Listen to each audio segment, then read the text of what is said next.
Now to move on to our next speaker, Sir Andrew Cubie.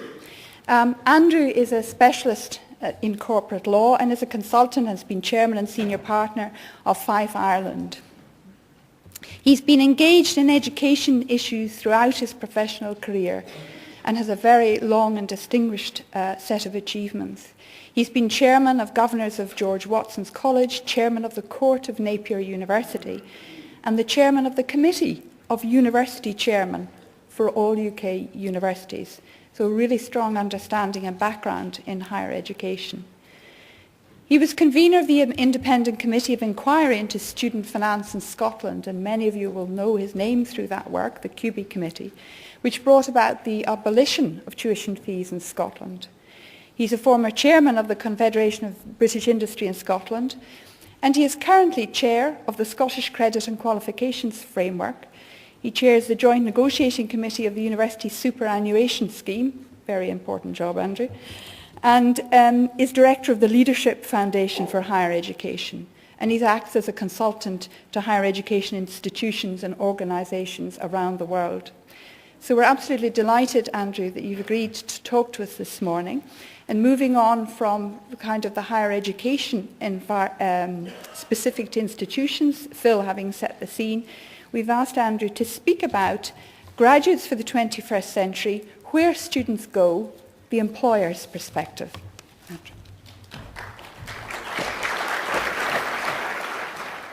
Andrea, thank you very much indeed.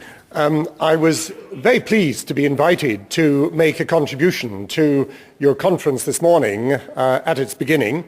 And I do so in a sense, as you may have gathered from my CV, in a rather curious position, because in the business community I'm regarded as an educationalist, and in education I'm regarded as someone from business. So I stand before you as someone with a completely split personality, but I hope that because of that straddling, I'm not confused and I can give you some messages on this occasion from the employer's perspective. And of course it's really rather daunting to speak for a sector.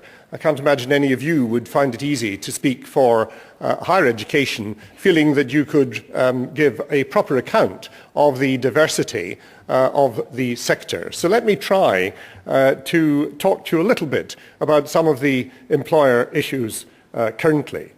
I've been fortunate to be involved over the last few years in some of the work around the enhancement themes, and I therefore judge this 7th conference as very timely, given where we are in the current economic state. And rest assured, I will, like Phil, touch on the dark clouds that blow around us economically, but also will, I hope, be positive about how it is that we can weather these storms rather better together. We are undoubtedly in for 2 to 3 years of battering. Phil has referred to the state of public finance, the impact that has on the higher education sector. But don't be seduced by what you read and hear too often about the business community being absorbed with bonuses. Yes, in a small part, a very unreal part of the business world, there is a preoccupation about bonus levels. But I'm involved principally in smaller business in Scotland, and I see businesses across the length and breadth of Scotland where, with redundancies, organisations have continued, but they've continued because directors have taken cuts in salary, and in many cases, non-executive directors are currently working without remuneration. The private sector is badly damaged at the moment, and therefore it is inevitable the pain is shared across the entire spectrum of the community. So in a time of austerity, we have to work differently, and therefore I'm delighted as a business representative to be here today, and I just hope at your 8th, 9th, 10th conferences, the number of people sitting amongst us from the business community increases substantially. We have to find different ways of partnership working. And I'll return to that theme because I believe genuinely in the essence of different working patterns through different practices. I'm involved in Common Purpose. Julia Middleton, who established Common Purpose some years ago, has a very cynical description of what a partnership is in the current day, and that is a sublimation of loathing in pursuit of funding. I would suggest to you that we can rise above that. And before I turn to my main theme, can I say that I think that all of us who are here today, all of us in higher education, in education, and indeed in the business community, have to be more fluent about why it is that we need a large graduate community amongst us within our workforce. And there are siren voices at the moment suggesting that indeed we are producing too many graduates, and you will read the press as I do.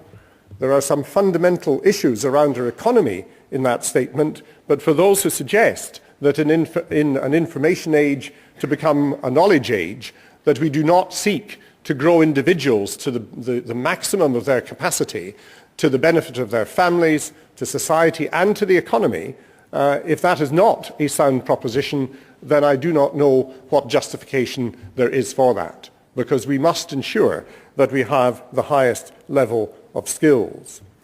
And of course the background at the moment is that if you take again a slightly cynical view from the employer's perspective, that there is a much bigger pool of people to choose from. So if you take the narrow individual business point of view, you might argue that the present circumstances actually help those employers who may be seeking to recruit. But I would hope that in a more thoughtful way I will indicate something which is rather different. Phil talked about graduate attributes, and I offer this as an example, a fairly typical statement of graduate attributes that you might find within an institution. And I would suggest to you that if indeed the vast majority of the graduates leaving our Scottish institutions or institutions around the world were doing so with these attributes, then we in higher education would be making a wonderful contribution to society.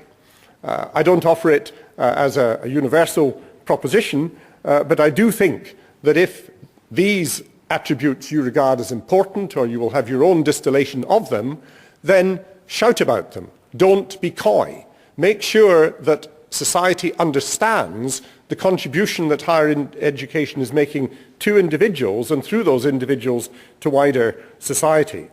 So that I would encourage you to be crystal clear as to what it is that you are seeking to produce by way of a graduate with attributes such as these and maybe perhaps others, and that to ensure that the employer community understands that that is your purpose, and of course also other stakeholders, particularly government.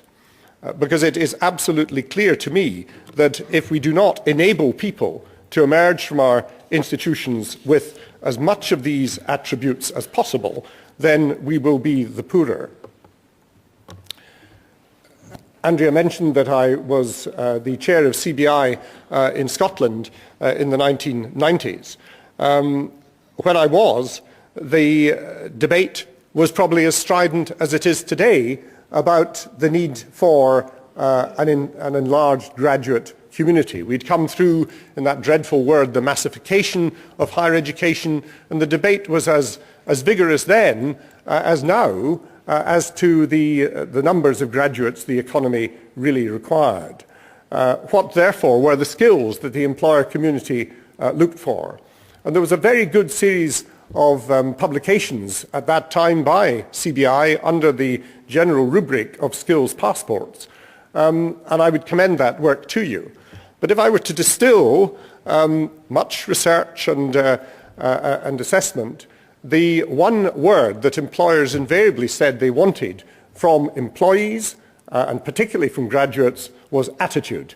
They wanted people who were indeed willing to ensure that they had an ambitious, articulate, alert approach to life, and indeed that for themselves and for their business. And I believe that the further work which has been done by CBI, published last year, Future Fit, Preparing Graduates for the World of Work, is a good continuation And I would encourage you to look at the CBI website particularly to see what it is employers are saying that they seek from potential employees and indeed from graduates. And that's important because I think so often between the sectors of higher education and the business community, there is a mismatch of timing. Employer organizations, and having been involved with them, I hope I can be honest about this, are probably both illogical and unduly impatient. Very difficult to get an employer organization to scope what skills will be required in 2015 or 2020, and yet the very process in which you're involved is looking to produce product, graduate product, to match those years. So if the employer community is not as sharp as to need, how can that be served? So press the business community, press the people in your institutions who represent business to be more clear about individual, regional, and indeed national needs. And I think that applies also as far as government is concerned. So what I would say to you, and it's not to render this just ridiculously diluted, that in terms of ensuring attitude, some of the programs that you're all running are indeed, I think, addressing the issues of attitude.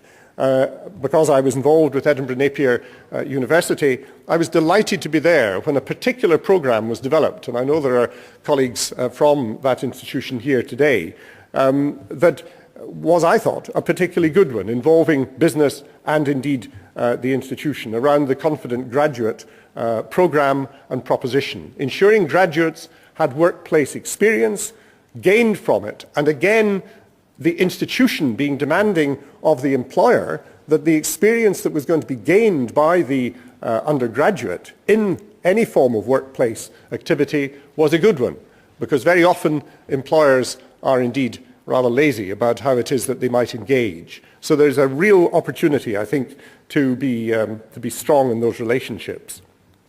Remember also that the needs that or the expectations that will be there from an employer who's a multinational, will be gigantically different to those which arise as far as an SME organization is concerned.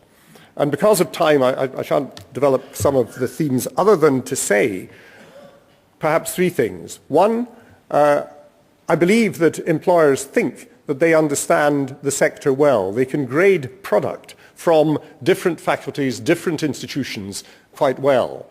I'm not sure they do that as well as they might, and there's an opportunity for greater information and greater sharing of the attributes, therefore, of graduates from individual schools or faculties. There's a high expectation from employers about impact. And a particular example I give, and this is a cry for change, is that a good number of years ago I was involved in a conference like this in Edinburgh around how it was we got graduates into SMEs. And we had, as this day and tomorrow will be, an excellent conference. We talked to each other, those who were committed and engaged in that area, and of course realized that the people we were not touching were the people who indeed might go from university into the SME community. And we formed Graduates for Growth, an organization which had all four of the HEIs in Edinburgh involved. It had the CBI, it had the City, it had Scottish Enterprise. Over a period of years, we placed probably 600 graduates into the SME community around central and eastern Scotland. That was matched by Graduates of Business, another Scottish Enterprise programme which absorbs Scottish Networks International, a British Council proposition about sharing experience from abroad. These schemes don't exist now. There's no public money going into them, and some of you will probably have seen the particularly strong protestations that have come from colleague Nick Koonsberg about this. I think in Scotland, with 90% of our business being SME business, if the university sector does not find ways of engaging more effectively with that 90%, then that will be to the detriment both of your sector and indeed the Scottish economy. So I would very much urge that there be an involvement in that. So quickly, because time wears on, where are we heading? I keep commending where you might find further information. I don't know if you've been following the work of the UK Commission for Employment and Skills, but if you haven't, do please, because the work which is being led by Chris Humphreys as the Chief Executive and by Willie Rowe, who is the Commissioner for Scotland, is quite excellent. Both excellent in where they're heading and, as I shall quote in a moment, excellent in the way in which they write. They published in January of this year, Towards Ambition 2020, Skills, Jobs, Growth for Scotland. It does contain some remarkably positive propositions for Scottish tertiary education, but it is at this point that I want to say to a gathering such as this that all of us engaged in education, in business, in life in Scotland have to have regard to what's happening on our flanks. And if I read to you 2 or 3 paragraphs from the report, you'll understand why I developed this theme. 1 in 8 adults in Scotland still has no qualifications. Almost a quarter have not achieved lower secondary education, i.e. level 5 under SCQF. And almost 30% are not qualified at upper secondary education or higher. Literacy skills, and more particularly numeracy skills, are often severely wanting.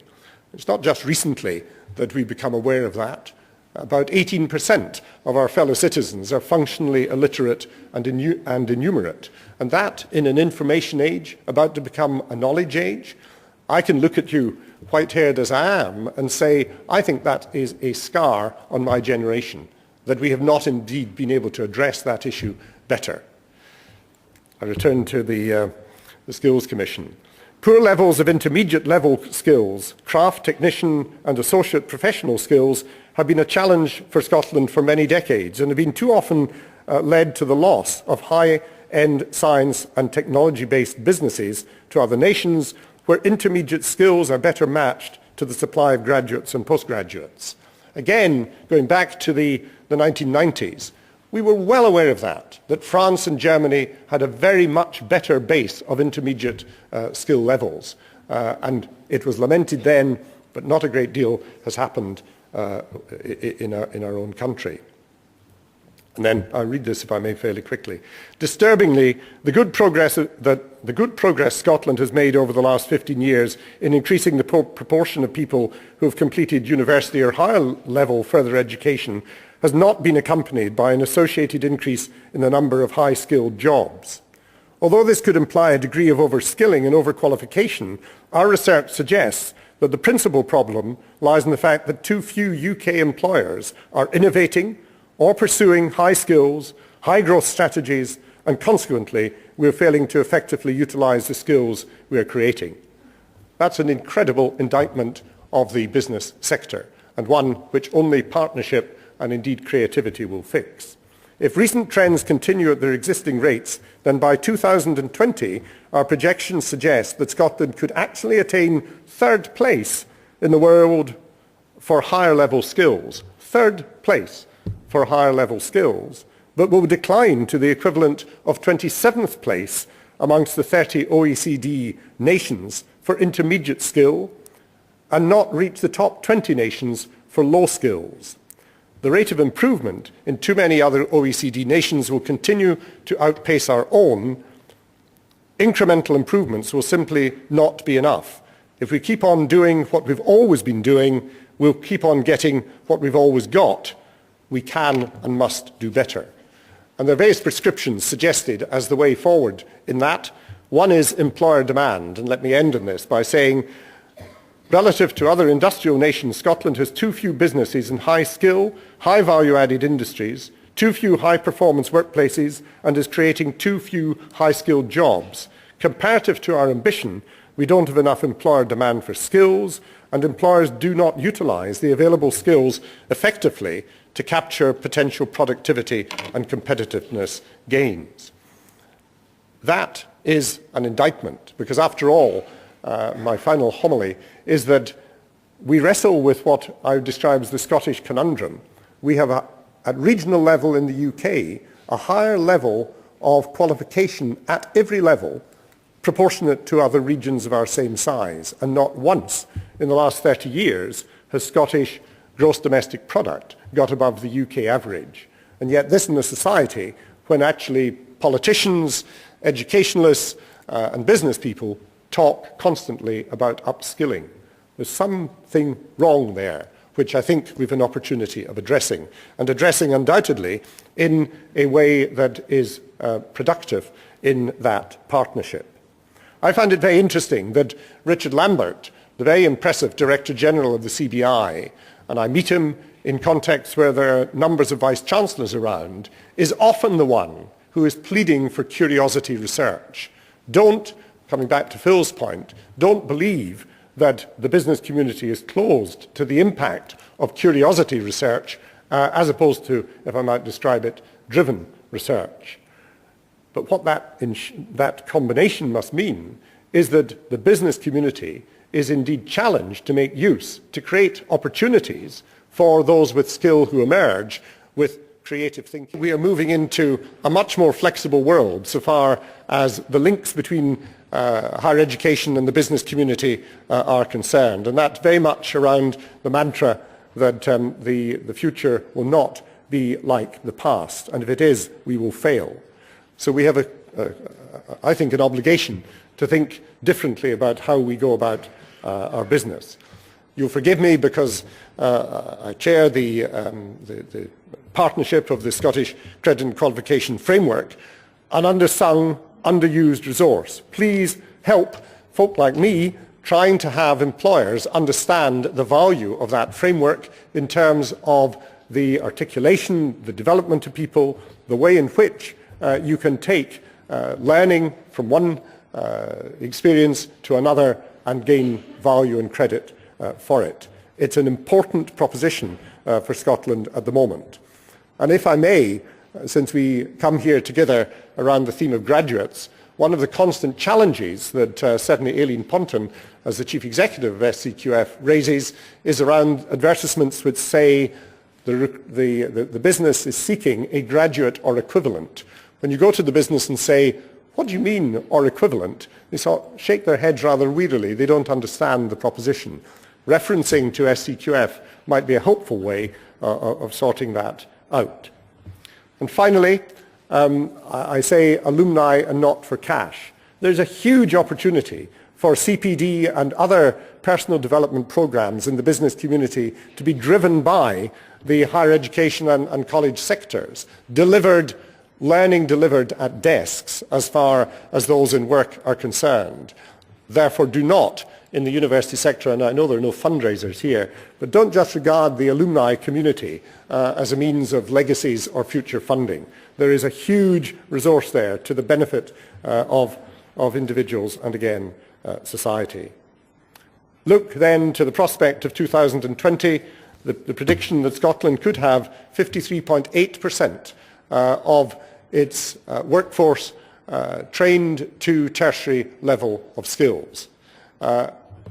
Wonderful prospect, but do remember, as I've said, what actually sits beside that and arguably in hierarchical terms below it. And let me finally end by saying the competition. My wife, who is a distinguished international virologist, was in her early teens a very enthusiastic girl guide. And in the way of those who are more organised, certainly than people like such as I, she and a guide whom she met in Sweden have maintained a correspondence for the last 47 years, never having met.